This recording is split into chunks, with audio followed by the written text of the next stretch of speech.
oggi questa è la vera festa dei popoli indipendentisti, questa è la vera festa del Veneto, ma soprattutto la festa del Nord Italia. Un Nord che chiede vendetta di tutto quello che è stato fino adesso, di un governo antecedente che ci aveva completamente abbandonato, di un governo comunista che c'è adesso che non sappiamo cosa possa fare, ma soprattutto per i traditori che hanno abbandonato quel grande giuramento che avevamo fatto a Pontida.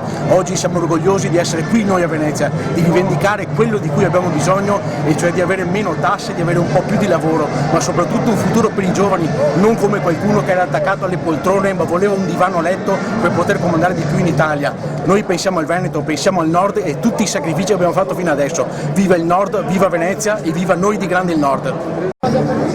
Oggi siamo qui il 15 di settembre, per chi si ricorda nel 1996 abbiamo fatto tutti un giuramento, eravamo su un'altra piazza che è la Riva degli Schiavoni, e siamo qui per ricordare e per non dimenticare quando c'è stata gente che ha tradito gli ideali e il giuramento che è stato fatto qui a Venezia.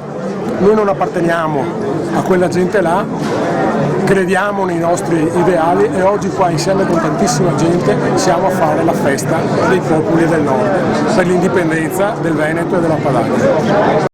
Buongiorno, io sono qua perché voglio esprimere un concetto che per me è molto importante, ossia il fatto della nostra richiesta trentennale di indipendenza. Poiché qualcuno ha tradito questa nostra volontà, noi siamo qui la seconda volta come Grande Nord per rivendicare ancora i principi che abbiamo sempre rispettato e portato avanti e che altri hanno tradito. Quindi assolutamente l'indipendenza per il Veneto e per il Nord non ce la darà nessuno, ce la prenderemo noi da soli.